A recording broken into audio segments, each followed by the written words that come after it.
بسم الله الرحمن الرحيم. الحمد لله الذي أنزل على عبده الكتاب ولم يجعل له عوجا قيما لينذر بأسا شديدا من لدنه ويبشر المؤمنين الذين يعملون الصالحات أن لهم أجرا حسنا ماكثين فيه أبدا وينذر الذين قالوا اتخذ الله ولدا ما لهم به من علم ولا لآبائهم كبرت كلمة تخرج من أفواههم إن يقولون إلا كذبا فلعلك باخع نفسك على آثارهم إن لم يؤمنوا بهذا الحديث أسفا إنا جعلنا ما على الأرض زينة لها لنبلوهم أيهم أحسن عملا وإنا لجاعلون ما عليها صعيدا جرزا أم حسبت أن أصحاب الكهف والرقيم كانوا من آياتنا عجبا إذ أوى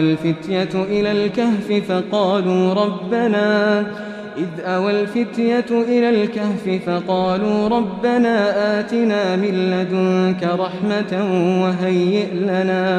وهيئ لنا من أمرنا رشدا فضربنا على آذانهم في الكهف سنين عددا ثم بعثناهم لنعلم أي الحزبين أحصى لما لبثوا أمدا نحن نقص عليك نبأهم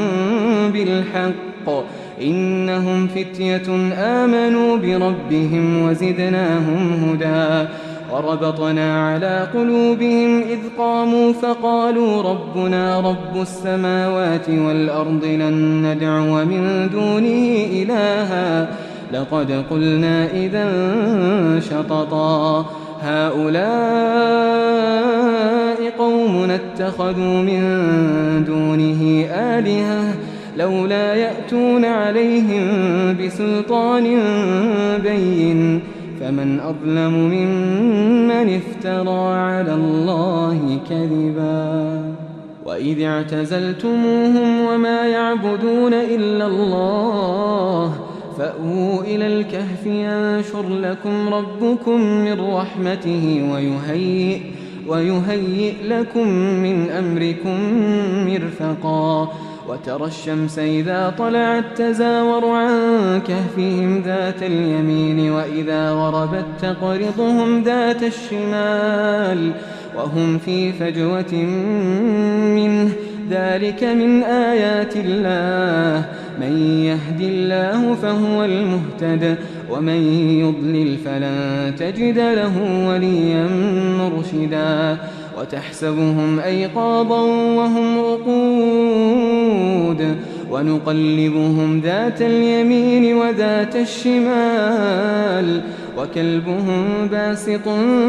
ذراعيه بالوصيد لو اطلعت عليهم لوليت منهم فرارا ولملئت منهم رعبا وكذلك بعثناهم ليتساءلوا بينهم قال قائل منهم كم لبثتم قالوا لبثنا يوما أو بعض يوم قالوا ربكم أعلم بما لبثتم فابعثوا أحدكم بورقكم هذه إلى المدينة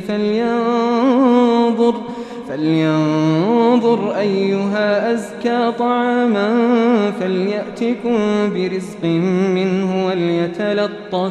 وليتلطف ولا يشعرن بكم أحدا إنهم إن يظهروا عليكم يرجموكم أو يعيدوكم في ملتهم ولن تفلحوا إذن أبدا وكذلك أعثرنا عليهم ليعلموا أن وعد الله حق وأن الساعة لا ريب فيها إذ يتنازعون بينهم أمرهم فقالوا ابنوا عليهم بنيانا ربهم أعلم بهم قال الذين غلبوا على أمرهم لنتخذن عليهم مسجدا سيقولون 3 رابعهم كلبهم ويقولون 5 سادسهم كلبهم رجما بالغيب ويقولون 7 وثامنهم كلبهم قل ربي أعلم بعدتهم ما يعلمهم إلا قليل فلا تمار فيهم إلا مراء ظاهرا ولا تستفت فيهم منهم أحدا ولا تقولن لشيء إني فاعل ذلك غدا إلا أن يشاء الله واذكر ربك إذا نسيت وقل عسى أن يهديني ربي لأقرب من هذا رشدا ولبثوا في كهفهم 300 سنين وازدادوا 9 قل الله أعلم بما لبثوا له غيب السماوات والأرض أبصر به وأسمع ما لهم من دونه من ولي ولا يشرك في حكمه أحدا واتل ما أوحي إليك من كتاب ربك لا مبدل لكلماته ولن تجد من دونه ملتحدا واصبر نفسك مع الذين يدعون ربهم بالغداة والعشي يريدون وجهه ولا تعد عيناك عنهم تريد زينة الحياة الدنيا ولا تطع من أغفلنا قلبه عن ذكرنا واتبع هواه وكان أمره فرطا وقل الحق من ربكم فمن شاء فليؤمن ومن شاء فليكفر إنا أعتدنا للظالمين نارا أحاط بهم سرادقها وإن يستغيثوا يغاثوا بماء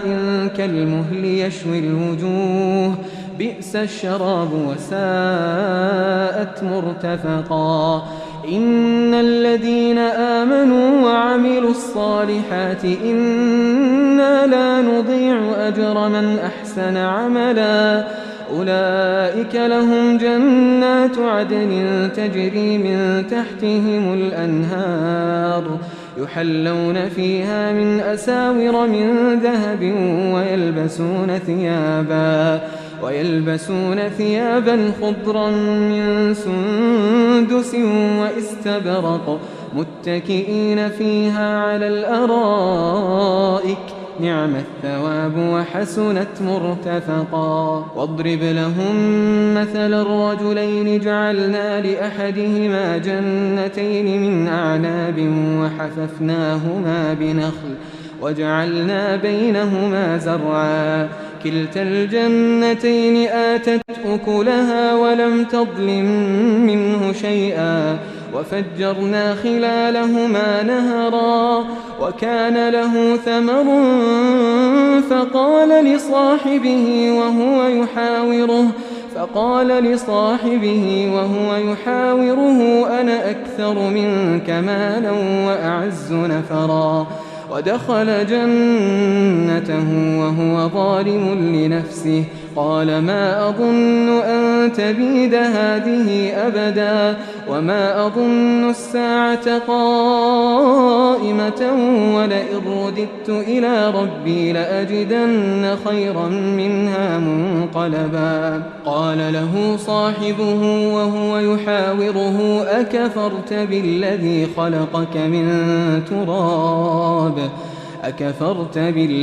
خلقك من تراب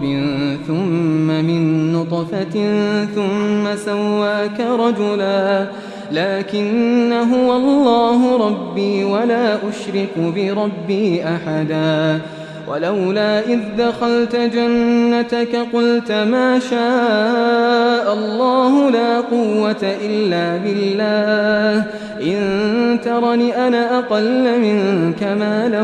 وولدا فعسى ربي أن يؤتيني خيرا من جنتك ويرسل عليها حسبانا من السماء فتصبح صعيدا زلقا أو يصبح ماؤها غورا فلن تستطيع له طلبا وأحيط بثمره فأصبح يقلب كفيه على ما أنفق فيها وهي خاوية على عروشها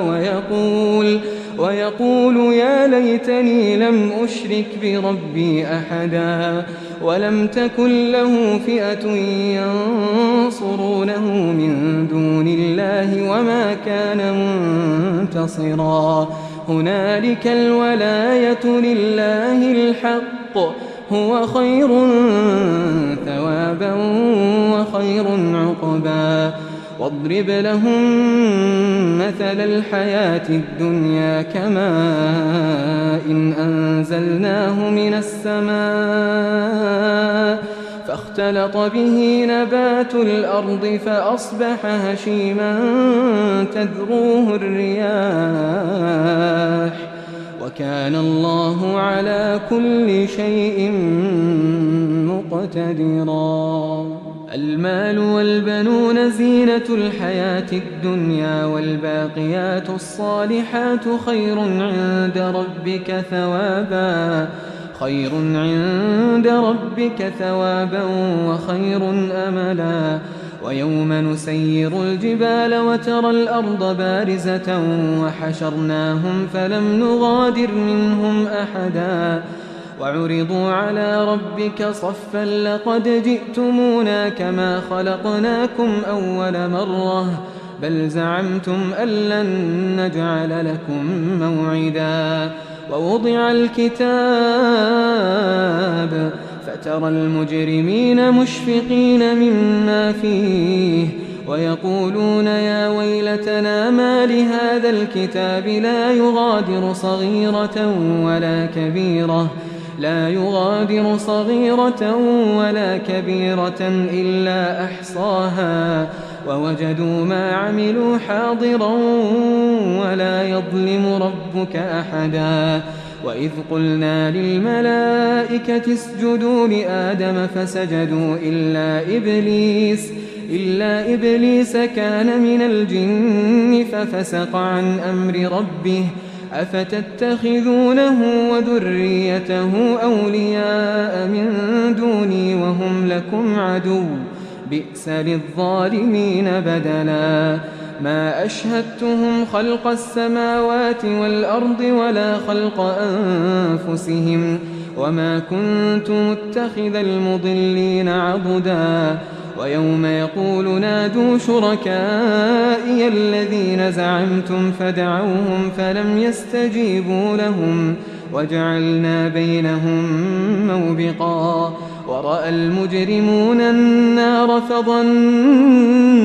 أنهم مواقعوها ولم يجدوا عنها مصرفا ولقد صرفنا في هذا القرآن للناس من كل مثل وكان الإنسان أكثر شيء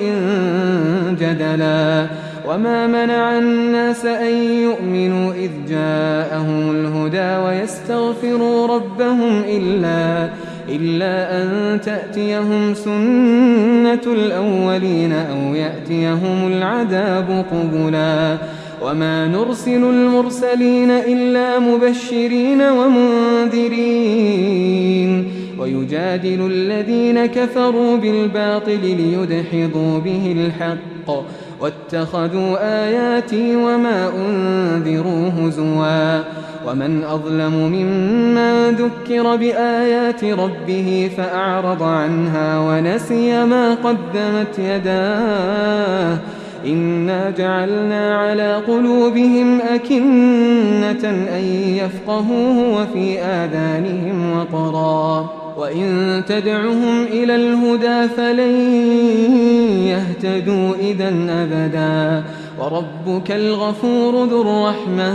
لو يؤاخذهم بما كسبوا لعجل لهم العذاب بل لهم موعد لن يجدوا من دونه موئلا وتلك القرى أهلكناهم لما ظلموا وجعلنا لمهلكهم موعدا وإذ قال موسى لفتاه لا أبرح حتى أبلغ مجمع البحرين أو أمضي حقبا فلما بلغا مجمع بينهما نسيا حوتهما فاتخذ سبيله في البحر سربا فلما جاوزا قال لفتاه آتنا غداءنا لقد لقينا من سفرنا هذا نصبا قال أرأيت إذا وينا إلى الصخرة فإني نسيت الحوت وما أنسانيه إلا الشيطان أن أذكره واتخذ سبيله في البحر عجبا قال ذلك ما كنا نبغي فارتدا على آثارهما قصصا فوجدا عبدا من عبادنا آتيناه رحمة من عندنا وعلمناه من لدنا علما قال له موسى هل أتبعك على أن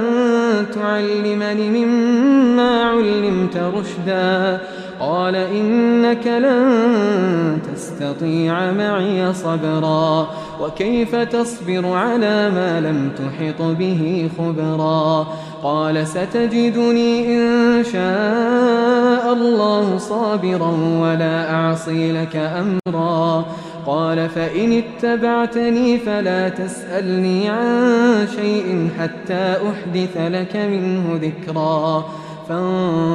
فانطلقا حتى إذا ركبا في السفينة خرقها قال أخرقتها لتغرق أهلها لقد جئت شيئا إمرا قال ألم أقل إنك لن تستطيع معي صبرا قال لا تؤاخذني بما نسيت ولا ترهقني من أمري عسرا فانطلقا حتى إذا لقيا غلاما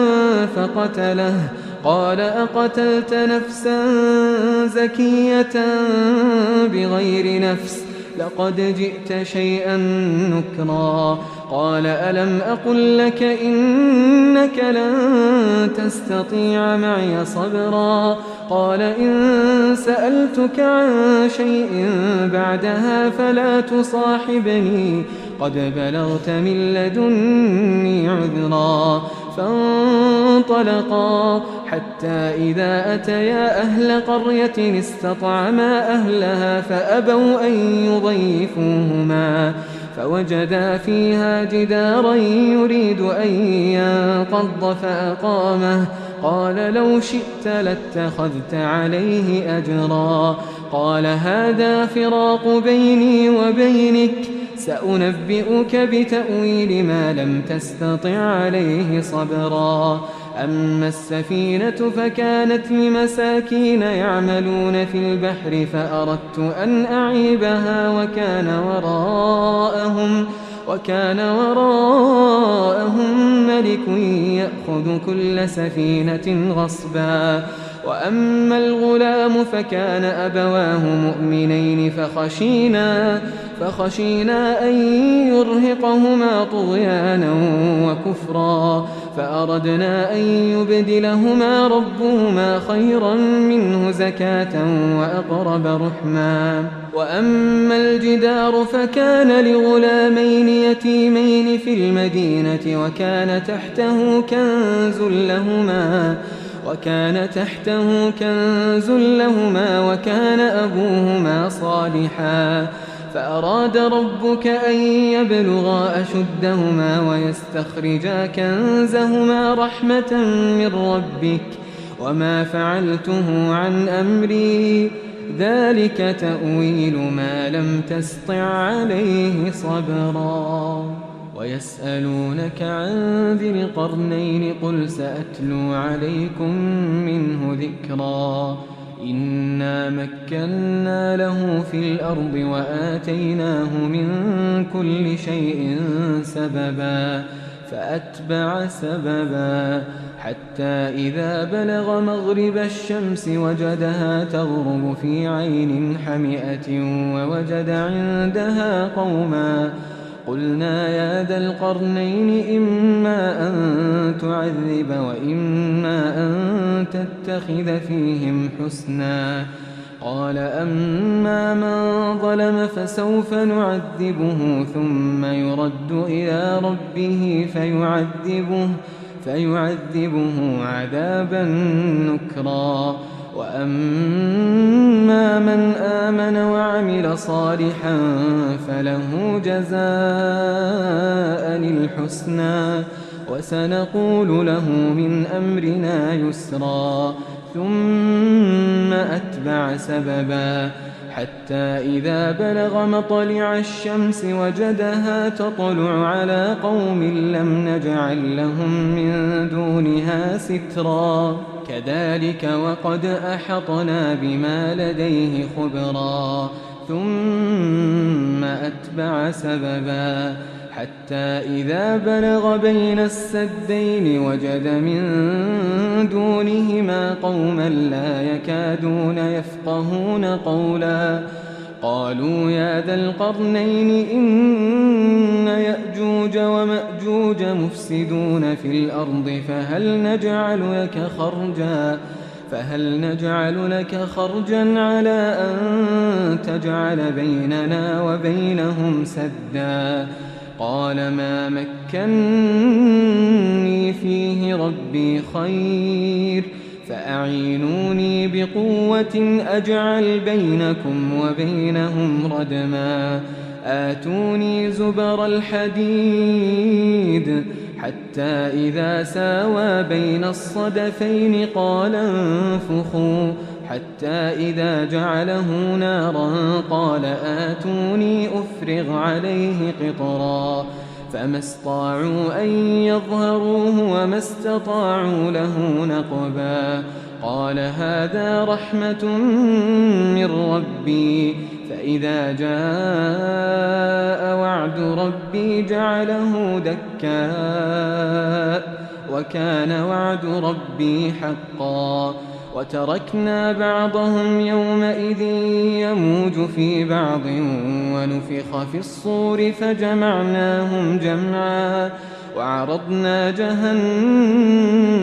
يومئذ للكافرين عرضا الذين كانت أعينهم في غطاء عن ذكري وكانوا لا يستطيعون سمعا أفحسب الذين كفروا أن يتخذوا عبادي من دوني أولياء إنا أعتدنا جهنم للكافرين نزلا قل هل ننبئكم بالأخسرين أعمالا الذين ضل سعيهم في الحياة الدنيا وهم يحسبون أنهم يحسنون صنعا أولئك الذين كفروا بآيات ربهم ولقائه فحبطت أعمالهم فلا نقيم لهم يوم القيامة وزنا ذلك جزاؤهم جهنم بما كفروا واتخذوا آياتي ورسلي هزوا إن الذين آمنوا وعملوا الصالحات كانت لهم جنات الفردوس نزلا خالدين فيها لا يبغون عنها حولا قل لو كان البحر مدادا لكلمات ربي لنفد البحر قبل أن تنفد كلمات ربي ولو جئنا بمثله مددا قل إنما أنا بشر مثلكم مثلكم يوحى إلي أنما إلهكم إله واحد فمن كان يرجو لقاء ربه فليعمل عملا صالحا ولا يشرك بعبادة ربه أحدا.